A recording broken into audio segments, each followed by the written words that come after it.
This is Ashley here, and I am making a mess as I'm speaking to you. I just wanted to actually talk to you about something more serious. I just wanted to tell you about something that happened to me personally in December. A lot of you might or might not know this, but I actually was hospitalized for suicidal thoughts and depression. And I just wanted to let everyone out there know what it's actually really like inside of a hospital. It's absolutely nothing like they tell you it is in TV shows and movies. First of all, it's not a giant white room and they don't usually strap you to a table. Notice I said usually. You have to be on a good behavior. By good behavior, I don't mean that, oh, you told them to piss off and then they decided to strap you down, no. I mean that you're behaving correctly, as in you're not hurting yourself or others kind of thing.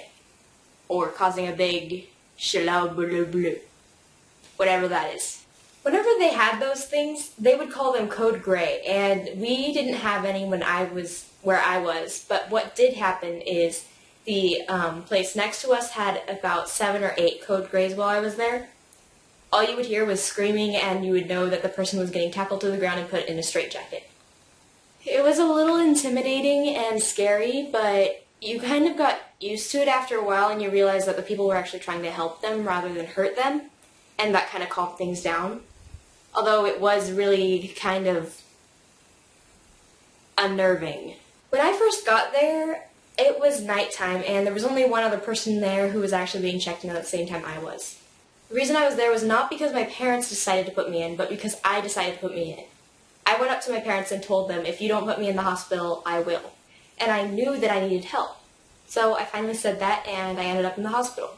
I was crying that night, and I remember I just was scared, and I told my mom to take away all the razors and everything because I was scared I was going to hurt myself, and to lock up everything because I didn't trust myself, and she forgot to lock up the razors. Luckily, I didn't do anything. I almost did, but I didn't.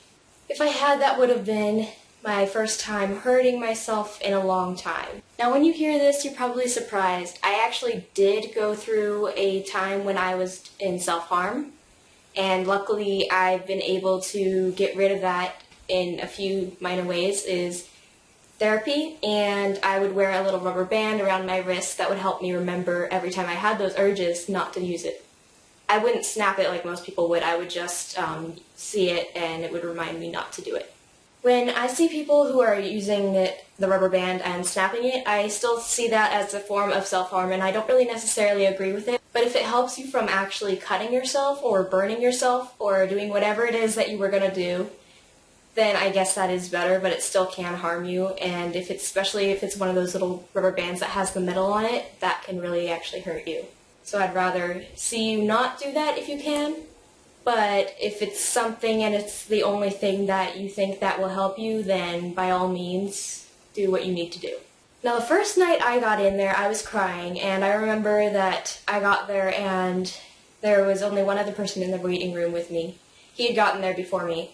I didn't know who he was, and he ended up just going back to the room, and I didn't see him again. Just the lady came out and said that they were going to admit him. When I say I didn't see him again, I didn't see him until I got admitted into the hospital. What they did is they took me back into a room, and I got to talk to a psychiatrist, and she asked me a lot of questions about what was going on, if there was any abuse going on, and if there was any thoughts of self-harm or suicide, and I said yes to the thoughts of self-harm and suicide. And there was no abuse that was going on, so that was better for me. I mean, there was probably some kids there who had abuse, and I feel really sorry for them, and my heart goes out to them. And she finally came back, and she told my mom that they were going to admit me. And then my mom filled out some paperwork, and then they brought me back. First, it was really nice. There was this outside area. They had a basketball court and or a tennis court and a swimming pool. And then I went to this other room where it was a locked door.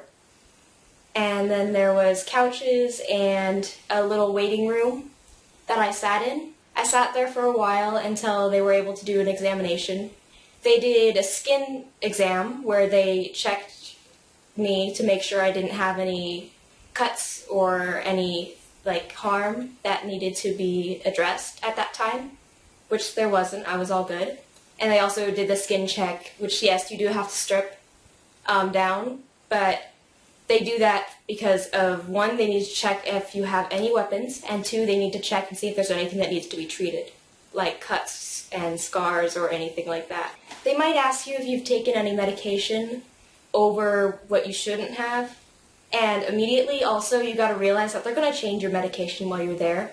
Obviously, if you're in there, there's an issue either with your medication or something else, and they're gonna try and help you as much as they can, and they are very pro-medication, so be aware of that. Also, when it comes to medication, I'd be careful and make sure that you're getting your medication, because while I was there, they gave me twice the amount of sleep medication that I should have been given, because there's a lot of kids that they had to look after and they just made this simple mistake. It didn't cause me any harm and it wasn't going to kill me or anything, but just make sure that you're getting what you need to and ask questions if you have them. After that, my mom had to leave and she said goodbye, and I started crying again because I knew I wasn't going to see her for a while. And the staff there was really nice. They tried to make me feel better. I remember there's one of the staff members was really nice, and he said he was trying to make me smile, and I was sniffling into a tissue, of course, and I said, or he sat down and he said, how do you make boogies dance? You blow your nose, and ha ha, yeah, you know. That made me giggle because it was so stupid that I just had to laugh. It's one of those kind of jokes and just that time. Then a lady took me back to my room, which I was sharing with one other person. She was asleep. I was hoping I wouldn't wake her up, and I didn't. And I was put to bed. The mattresses were a rubber, foam with rubber sheet over it, kind of, and then they had regular sheets over it and then a pillow. They do that for hygiene, and it was actually pretty comfy. It wasn't that bad. I didn't think it was extremely uncomfortable, and it wasn't like I wasn't able to sleep at all. It's just, it was kind of hard to sleep the first night because it had been my first night in the hospital, and I didn't know what to expect. Then they have bathrooms in each of these rooms, and you have to ask them to unlock your bathroom so you can use it, because they do have issues and they have things in there that you might be able to harm yourself with, and you're not allowed to have anything that you could harm yourself with or someone else with at all. And they will check and make sure you don't have anything of the sorts. Even a simple, hair dryer. You're not allowed a hair dryer. You're not allowed, sometimes they're not allowed your own hairbrush. They will give you a comb and they will give you the necessary things that you need, just like shampoo and conditioner, a soap bar, and a comb. And they will give that to you if they don't okay what you brought. And they will keep what you brought in a safe place for you so that you can have it back when you go home. So you don't have to worry about them freaking out over everything, or if they find something. If they find something, they might have to call someone. Like if they found drugs, they might have to call the police. And you might have something happen after that, but I'm not really sure because I wasn't there for drug use. I know some of the kids were, but I wasn't, so I don't really know what that experience would be or if it would change if you had been carrying drugs with you when you were there. They took me back to the room and I laid down, and they came in every 30 minutes because I was a new arrival. They come in every 30 minutes with a flashlight and they shine it in your face, and if you're awake you have to wave at them because they record your sleeping hours to make sure that you're getting enough sleep, and if you're not, then they'll do something with medication or find another way to get you to be sleeping the amount that you need to. And they just record that, so they come back every 30 minutes or to an hour depending on who you are and if you're a new person or if you're on a strict watch system. So the first morning that I woke up, they came in and they said that they needed to take vitals and they needed to take my blood for a test. So they took the blood, and they also have to do a test, and you have to pee in a cup, and they do a drug test and a pregnancy test, and they do a whole bunch of things, and they make sure you're healthy with your blood, and I wasn't expecting that, so it was kind of weird because they just walked in and they kind of shoved a needle in my arm, and I had just woken up. It was like 5 a.m. or something like that, and it was really weird. and it was just really overwhelming, and I started kind of crying again, but I didn't actually full out blown cry. I just kind of teared up a little bit, and then I got used to it, and I was like, okay, this is fine. I've had this done before. This is nothing big, and I just let it happen. Then they brought us. Then they brought us out, and they said it was time to get up, and we all got up, and I got to introduce myself to my roommate, which was kind of awkward at first because I'm really socially awkward, and I didn't know how to introduce myself, and I just didn't really feel like talking because I felt like everyone there would be staring at me and thinking I was so weird and out of place, when really you're just like everyone else there. That's one of the main things you learn when you go to a hospital is how much there are other people that have issues that you do. You're not alone, and that is one of the huge things that I learned that helped me get through everything, is that you're not alone. You're never alone. There's always going to be someone out there who understands exactly what you're going through, and there's always somebody to talk to. Half of the staff there even had been going through these things too, and that's why they got into this, and they did that to help kids who are going through the same issues. You just really got to trust people so you can talk to them, and that's another big thing that I learned there. Anyway, we went there and we had breakfast. I had to stay inside. They brought me breakfast on a tray, and because I was new and I didn't have privileges to go outside of the unit yet, so they brought me food, and I think it was fresh French toast that day, something like that, or an omelet. They actually serve pretty good food there, so I don't know if this is true for every place, but I thought the food was good, so that it's not like it's terrible hospital food or anything like that. Yes, you're in a hospital, yes, the food's not like, oh, gourmet steak, but it's not bad, it's really good, actually. And then I finished eating, and we had a first group meeting. Our group meetings consist of paperwork that we have to fill out in the beginning, saying how we feel that day, and if we feel like we have to harm ourselves or harm others, if we have those feelings. And you have to present that in front of the class. Well, class, you know. You have to present it in front of everyone else. There was a lot of nice kids there, and they all introduced themselves to me, and they made me feel like I was at home, and they made me feel welcomed, like I actually belonged, and that I could get help, and I wasn't alone, and it took me so long. I mean, this was not an immediate thing that I learned when I was there. If it was, I would have been home a lot sooner and I would not have been there for a week, but I ended up staying there for a week because it took me so long to be able to understand this concept. In the first meetings that you have,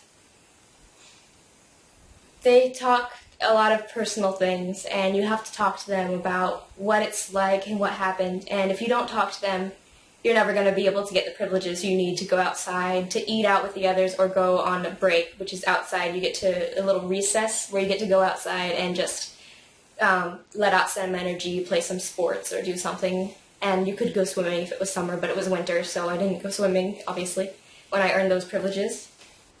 There was 2 steps. One was step 1, and one was step 2.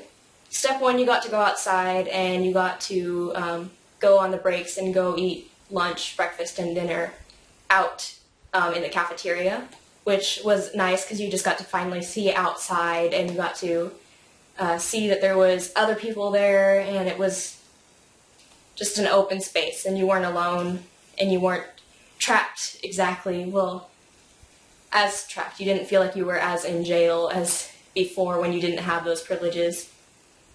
The next step was you had the privilege to be able to go outside and get soda from the soda machines twice a week, I think. It was on specific days, but I can't remember the days. And you also got to have the radio,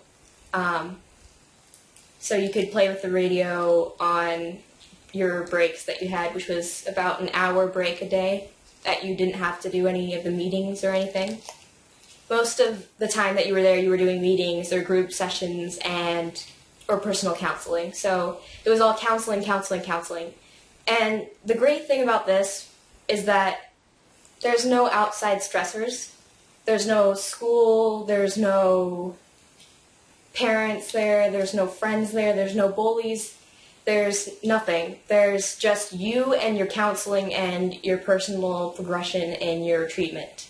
And that's all that they focus on. And that's really important. is just giving you the break that you need to be able to focus on you, which is what a lot of the kids were lacking, and it helped them a lot and it helped me a lot. So that's one of the main things that that's one of the main reasons why you get put into hospitals, is because you need that time alone to be able to figure things out. After breakfast, what we would do is we would go and start another group meeting. We'd have a few group meetings or talk to our counselors. I remember the first time that I met my counselor, he was really nice. He was kind of hard to talk to because of everything that was going on. They ask you really personal questions, and you have to answer them truthfully if you want to get any better. And it takes a lot out of you, but it's really worth it in the end. Then you'd go to lunch, which was the same drill. Eventually, when I got the privileges for level 1, I was able to go to the cafeteria with the rest of them, and I would talk with them, and I became immediate friends with at least 3 of the kids there, and they were just really nice, and they helped me, and during breaks you got to talk to them, or you'd have to stay in your room. It depended on the break. And they just are like your personal buddies, and no one there really judges you at all. It's just free, open, whatever. And if you're judging someone, it's not because it's behind your back. You're saying it out loud because you want to question them about why they do that, so you can get an answer back, a truthful answer from somebody that you know is not going to hate you for it. You can ask them a question like, oh, well, why did you start doing drugs? And they will answer honestly, well, I started because my parents were abusing me. And something like that is really there's a self-understanding, and there's also your answer, you get an answer. So when you get that answer, it just really kind of helps you understand people and yourself. After that, we'd do more meetings, and we'd have our break, and then we would have dinner. And after dinner, there would be parent visiting time, where your parents or your friends or whoever, they have to be 18 or older, could come in and visit you. And my parents, because they're divorced, they came in there was only an hour, so they came in for 30 minutes each. So I only got to see my parents 30 minutes a day each. So I saw my mom 30 minutes and I saw my dad 30 minutes. And it was really hard to say goodbye, because I knew I wouldn't see them till the next night, for the next 24 hours, and then I'd only see them for 30 minutes. It was really hard to say goodbye. It was really hard to see them and to register that I was in the hospital. And it was just overwhelming to be able to look at them in the eye and know that they know all your problems and issues, and that they're helping you because you're in the hospital. Sorry. It really helped you to understand that your parents cared, and that your family cares, and your friends care, and everything. To be able to understand that much, how much they really care. Sorry. After parent visiting time, you would have another break where you would either watch a movie with everyone, or you would do arts and crafts or something like that. It kept your mind off things, but it also helped you calm down so you could go to bed later. And once you calmed down and everything, it was time to go to bed. I think we went to bed at around 9:30. And then you would start your day again. And you would pretty much repeat the process, except for the fact that each session, each counseling was different each time, and it would help you learn a little bit more about yourself and your issue. You would be given packets about your issue that you'd have to fill out in order to upgrade to another level, so you'd have more privileges. And so I had one on suicidal thoughts and depression.